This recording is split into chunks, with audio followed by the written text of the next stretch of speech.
Hello crafters, I'm Jan B and I'm an independent Stampin' Up demonstrator. Today I'm going to show you how I made this box. It was inspired by this one, which I received as a swap when I went to the Stampin' Up convention in Solihull back in November. When I got back from the convention, I made a video to show all the swaps I received, and this was one of them that I was asked if I could show how it's made. It's a delightful box because it is a no glue box. There was a chocolate inside there, which I have to say was absolutely scrummy, lovely, loved it. And this was made by Ali Marshall, so thank you very much, Ali. It's absolutely beautiful. This box has been made exactly the same way, but I've made it larger because I'm fitting in post-it notepads, the 3x3 size. It's a great idea if you want to sell at craft fairs, or you're looking for gifts for teachers, co-workers, anything like that. Right, so I'm going to start off with the card pieces that you need. I'm going to do a gold one this time. And come down a bit. I'm still using the Year of Cheer Designer Series paper. So you start off with a piece that measures 8.5 inches by 5 5/8 inches, which is 21.6 by 14.3 centimetres. Then you need a piece of gold glimmer paper, which measures approximately 2 inches by 2 inches, or 5 by 5 centimetres. And then you need 2 pieces of Whisper White cardstock, which measure approximately 1 3/4 inches by 1 3/4 inches, which is 4.5 by 4.5, and one piece that's about 2 1/4 inches by 2 1/4 inches, which is 5.5 by 5.5 centimetres. So I'm going to start with what you need to do for the box. And you need to start with your scoreboard. I'll just bring that up.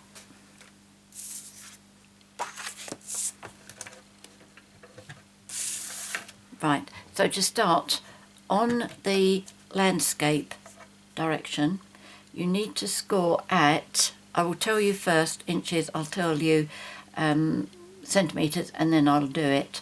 So you need 3 1/8 inches by then 3 3/4 inches, 6 7/8 inches, and then 7.5 inches, or 7.9 centimetres, 9.5 centimetres, 17.4 centimetres, and 19 centimetres. Okay, all the measurements will be in the box below. Right, so that's 3 1/8, 3 3/4, and 6 7/8, and 7.5. Now you turn your cardstock portrait and you score at 5/8, 1 1/4, these are inches, 4 3/8 inches and 5 inches, or 1.6 centimetres, 3.2, 11.1 and 12.7 centimetres. So in inches that is 5/8, 1 1/4, 4 3/8, and 5 inches. Okay. Now the reason I've chosen to work with this paper is because it's so nice and easy to work from the back and show you exactly what I'm doing. As you know, most of our Designer Series paper is double-sided, but frequently the specialty paper isn't, and this is one of our specialties. Right, so to start cutting, if you have your cardstock, so you've got the large box down the bottom here, not those 2 pieces there. Okay, so the large box, and you start cutting on the outside score line up to the second score line. And I cut on the inside of the score line well, just on the edge of the score line, because you don't need that piece that's been scored. Okay, so that's on the first score line, and I'm going up to the second score line, and then I'm going to cut that off.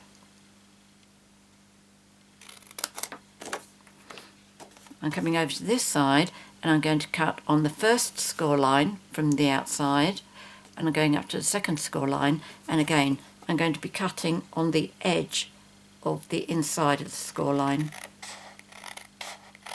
So I'm effectively cutting the, from this side it's a mountain, so I'm effectively cutting the mountain off. And then I'm going to cut that off. And then I'm going to turn it round 180 degrees, and I'm going to do exactly the same this side. I'm going to do the outside score line up to the second score line, and then I'm going to cut it off.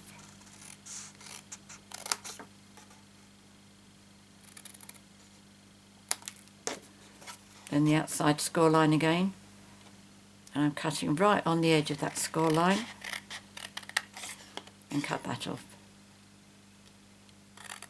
Okay, so the score lines are all down there.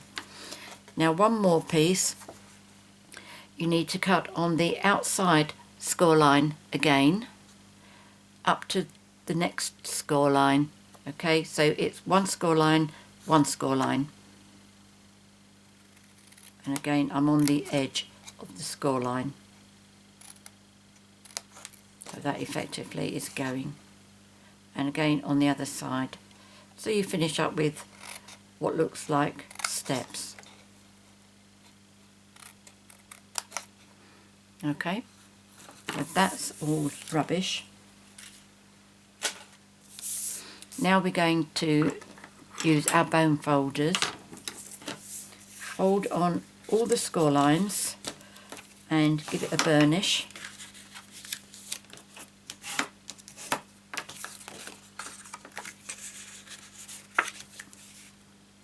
Always making sure that your score lines are lining up.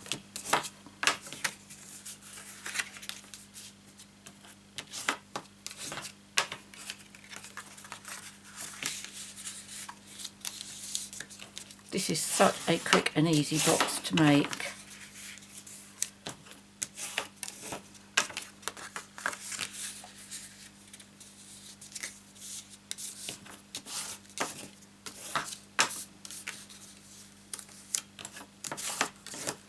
Right, now we're going to round some corners. We're going to round those two there, and those two. Okay, so if you fold those two in like that, it's quite easy to get that corner into your corner rounder. So there's that one and that one. Just make sure that both sides are fitting very comfortably inside the little shields there. So once you've done those two, if you fold that over, then you can do this one and the one on the other side. And on this one I do recommend that you have the top of the corner rounder facing you. On the odd occasion I do recommend that you have it upside down so that you can see the corner going through there, but this isn't one of them. Now you fold that over and you can do that corner and that corner. Tipped it upside down doing what I just said don't do. Right, there's that one and that one. Okay. Next you need to score from that corner there into the centre, from that corner into the centre, that one and that one. Now you can take your ruler, imagine this was a ruler, you could take your ruler, line your score tool up there to there and draw it down. I don't. What I do is I use my scoring tool and very gently just draw a little bit of a line from corner to corner. I wonder if that's showing up. I think so. Yes, it is. Yeah. Okay, so that's all I do. If you do it gently, just enough so that it registers that you've done it, you'll find that if you're in the wrong position, you can correct it quite easily as you're folding the box. Okay, so what we need to do now is to fold these 4 little squares inwards, and what you're trying to do is that fold line there and that fold line there, you're trying to get them to meet up so that that square will fold up and go inside. So as you bring, if you just bend them in slightly, use your finger now to make sure that it is going right into the corner, and you'll find it quite easy to make those two meet up. As you're doing that, make sure you've got your hand this side so that you can squeeze that box, that corner, flat. Okay, so let's get those two in side by side first. They should form a really nice right angle. There we go. And you give it a squeeze. We will come back and give that a burnish in a moment. We're going to do the same to this one. So I'm going to push that in, bring the two sides to meet. But first of all, I'm going to get my finger in there to make sure that that really is at the point. You really do need a nice corner here, okay? So I will come back and finish that bit off. Now initially this one is more difficult because you've got all this in the way. But as it starts to go, I find this one easier to do. Okay, so what we're doing is we have got to get that side there. No, we haven't. We've got to get that side there meeting up with that one. And then that side meeting up with that side. Okay, so let's try that. And remember, you need to make sure that there we go. I never know quite where to hold it when I'm folding that bit. But when, as I say, once it starts going, it goes beautifully. I find it goes much easier and much nicer than the other side does, because I find that I can squash the fold just down like that, and I don't seem to be able to do it on the other side. Now we're going to do this one again, this one as well rather, and it's that fold there and that fold, they're going to meet up with each other. As you can see, I never know quite how to hold this. Right, here we go. Right, my finger now to make sure that the fold goes in the right place. Bring those two over. I'm going inside to get hold of the corner, and there we go. Now, as you can see, I haven't pressed that right down yet because I'm going to do that with my bone folder. So I'm coming back to the first two that I did, and I'm going to use a pointed bit on my bone folder. So what I'm going to do is, I wonder how is the best way to show you. Now, let me see, can you see what I'm doing there? I think so. Right, so what I'm doing is I'm making sure that I've got a right angle in here. If you're not sure what you're doing, you can always line it up on your grid paper, just to make sure it is straight. That's it. That's better. Okay, and I'm just making sure I've got really good fold there. Now I'm going to do the same on the other side. Oh, that one's gone down beautifully. Let's see, can you see that? I think so. Yes, you can. Okay, so now I'm going to squash that fold down. Now I'm going to do these two.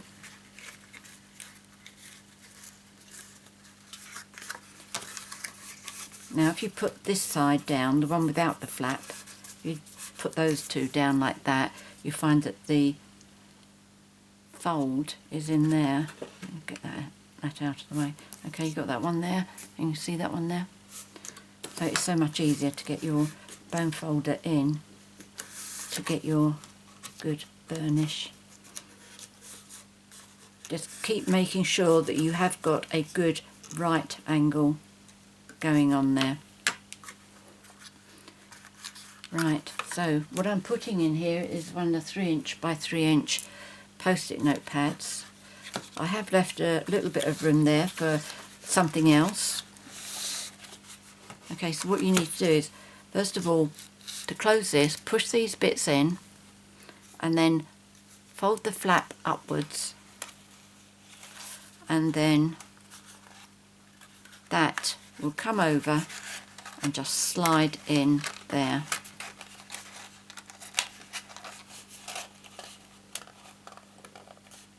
Okay, it's quite a large flap there. Normally flaps are the same size as that, but this one's bigger, and it does hold the box in place.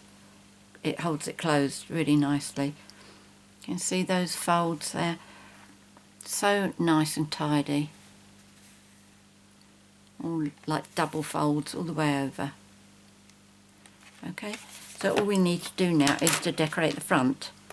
So what I've done here, the thank you I have taken from the You've Got Style stamp set, using this one. So that is that, and I need my embossing buddy and Versamark and gold embossing powder.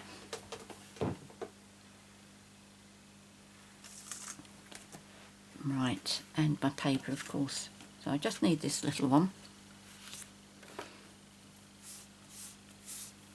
Wipe over it with my embossing buddy and then stamp my thank you.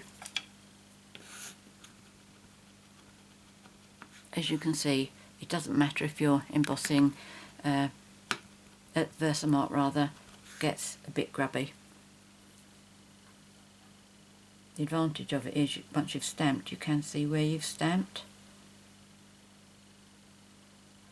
which is very handy if you tend to stamp too heavy, because you can see where the, for example, if I pressed that too heavy, I'd get the Versamark from all around the edge there. Because I can see what I stamped there, if I did it too hard, I'd be able to see all of that. But as it happens, I can't see anything there, so pleased about that.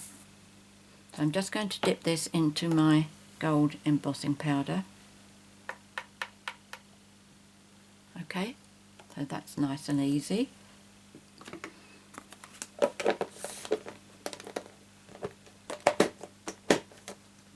Although those boxes take up quite a lot of room, they really are very, very handy. Let's get my tweezers. I need something to hold this because it is such a small piece. Right, I'm going to be making a little bit of noise, but it won't last for long.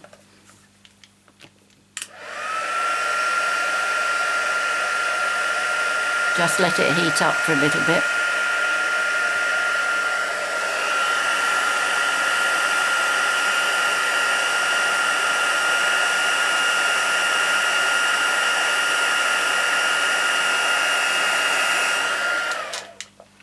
There you go. As soon as it turns shiny, it's done. Don't hang around with it any longer than's necessary. Now I need to die cut this and this and this, and what I'm going to be using are my layering circles framelets, and I'm using the plain one for that, the scalloped one for the gold glimmer, and the stitched shapes framelit, the circle. This is the smallest one. It's going to go on there. In the details below, I'll tell you what size these round ones are. So let me just get the Big Shot up first. Right, make sure it's somewhere you can see what I'm doing. So that doesn't matter where it goes as long as it doesn't go off the edge. Likewise with that one. And this one just needs to be positioned so that the thank you is in the centre. There we go, I think that looks good. Just crank that through.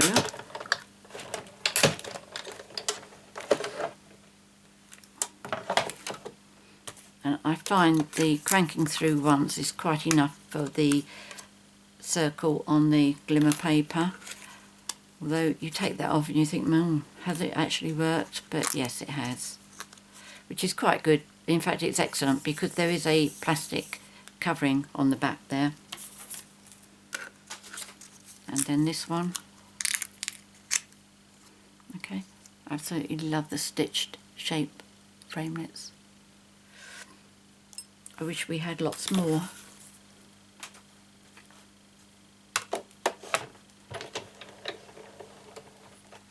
Right, let's move that out of the way. So what I'm going to do, I need a doily. It's not a doily, it's a foil snowflake. Let's move those out as well. So what I do with this, first of all, I'm going to use my Tombow, and there's my paper piercer. What I'm going to do is I'm going to put a very little dab, spot, whatever, little spot we call it, I think, a very small spot of Tombow on those little triangles all the way round, and then on these shorter ones I'm going to put a little dot there, or spot even. Right, let's have a look. Yes, that's it, great. Quite often Tombow is excellent for this because you just give it a little squeeze and you get the tiniest little dot coming out. Now I'm going on to the ones in between. Other times it comes racing out so quickly you don't have a chance to keep up with it.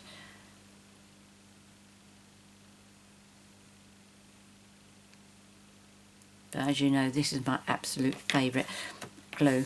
In fact, I'm also going to put a little bit on there as well. Tweezers. Now when you put this on here, you need to put the shorter spikes so that they come up to the top and off to the side. Otherwise, if you put that pointy one at the top and bottom and the sides, it will come right over the edge, and they just about fit on if you position them as I say.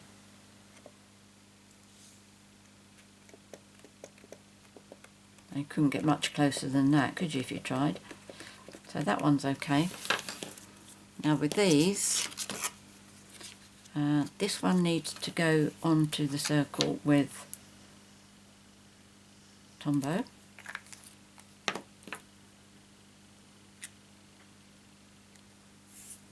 Just pop that in the centre. Now for this one I'm going to use glue dots.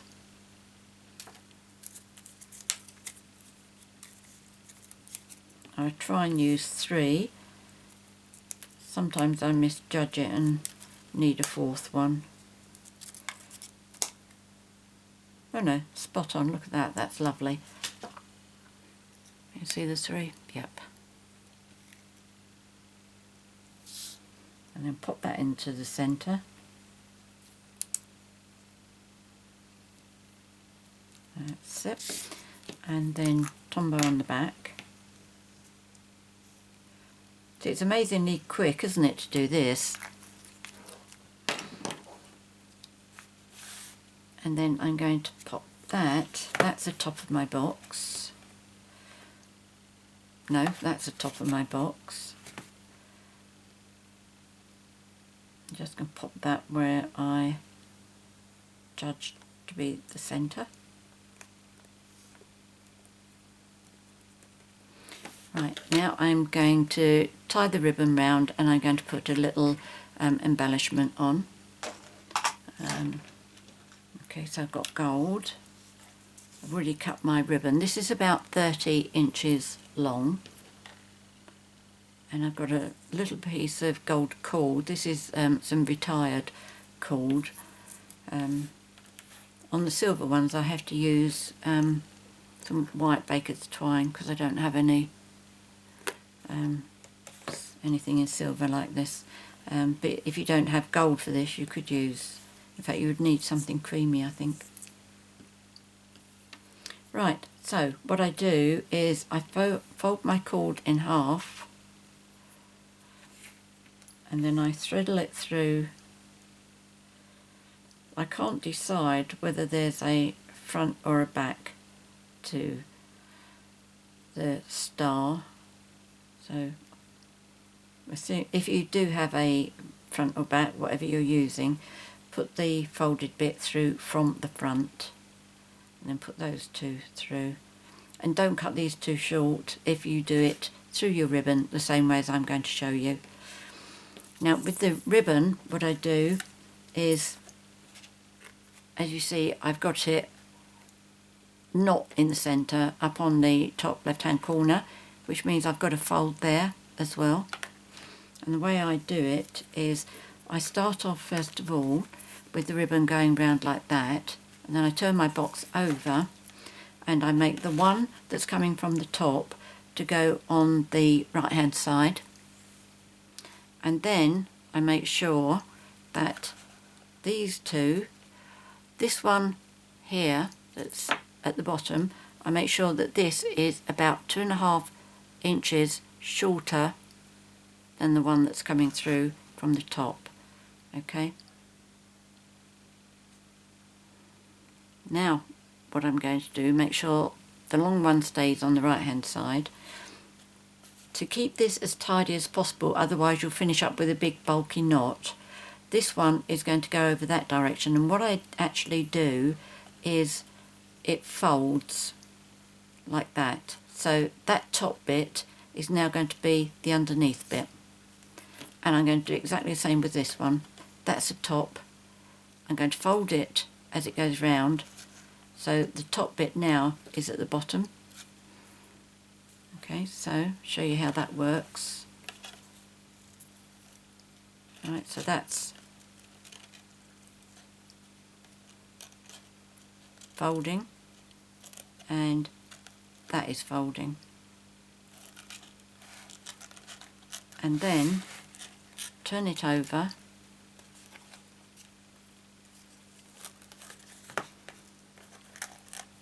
and get yourself into the position you want your bow to be, making sure you keep your ribbons flat. Okay, they're just overlapping each other like that. Now fold them, tie the knot exactly the same as you did at the back there, so that what's on top here is the bottom as it comes through, and likewise the top there is going to be at the bottom on that side. Okay, you will have some scrunching up, but it won't be a huge amount. Then put your finger to hold that. This one, keep it flat, fold it in, well, fold it and then hold it in place with your thumb. Now before you do anything else, you want to bring your embellishment over. If you've got another way you prefer to do this, you go ahead. So what I'm doing is I'm just taking one ribbon that side, and I'm going to have one, not ribbon, cord, one piece of cord that side and one that side. So what's going to happen is this is going to be tied up inside the bow. Right, let's just get it underneath my finger, so I'm holding that in place as well. Right, now still holding this bit folded, and what I'm going to do is I am not going to let this twist it will be folded round. So it comes round straight, folds over straight, still straight, and now that one I'm going to fold, and then I'm going to push it through that gap. Let's get the gap open first. Okay, so the gap there, I'm going to fold this and push it through. So my ribbons stay flat all the time. And just make sure that that one hasn't curled over. And then you pull them. I didn't leave enough room on that one. But you can see the idea. I'm just keeping them all flat.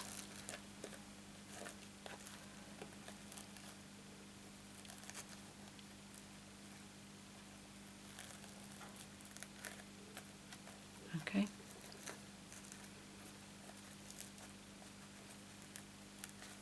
And if you do that, you'll get a beautiful bow every time. One of the well, there's two secrets about this. One is make sure you keep your ribbon flat all the time. The only time you really need to get a crossover is when you're doing this kind of thing, which is underneath there, so you can't see that. And the other thing to remember is make sure you leave yourself enough length on both of them. That was a bit short to do that, but I survived. Now what I'm going to do is, with these two bits of cord here, bring my star down. Where have you gone? You want to come up the top there, do you? That's alright, I don't mind. I've got one piece that's gone through, so that's alright.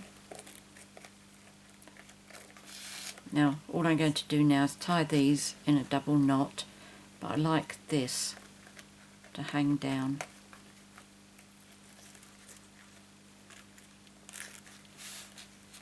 There we go. And this is why you don't want to cut this cord too short, because you need to tie this one in a double knot as well.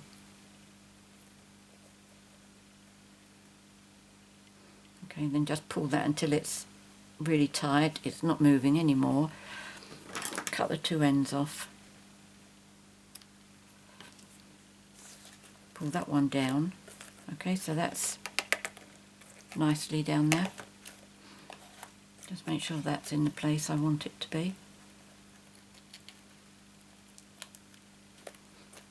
That's it, tighten it up a bit. And then I'm going to cut that at an angle, and I'm going to cut that at an angle, and there we have it. Isn't that a nice little gift? Before I go, I'm just going to show you all the other options that I've been making, because I've made quite a few here. That's the same as that one, but with a different embellishment. This is the one using this beautiful cardstock out of this series, but I could have used copper embossing powder and copper foil, but I would still have needed the silver here and the silver here. So I thought, because we've got the little silver bit here, which is actually what do they call it, champagne, I thought the silver goes really nicely with that.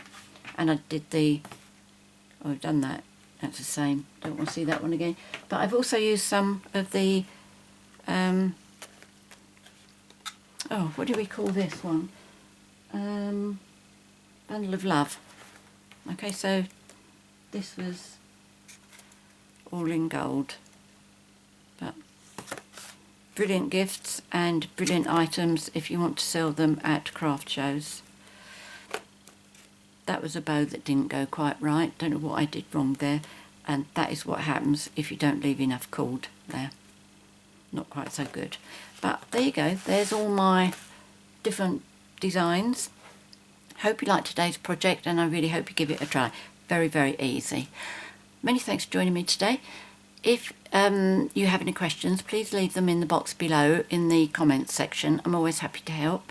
if you'd like to purchase any of the products that I featured here today, not the cord, as I say, that was a retired item, and obviously the post-it note pads as well. There'll be a link to my 24/7 online Stampin' Up shop in the box below. I will also make a note of all the measurements and where you do the score lines, and the products that I've used, they'll all be listed in the box below. If you've enjoyed my video and you would like to be notified each time I upload a new one, which is normally Wednesdays and Sundays, please subscribe to my YouTube channel. And finally, if you'd like to give me a thumbs up, that's always very much appreciated. Many thanks. Until next time, happy crafting. Cheerio.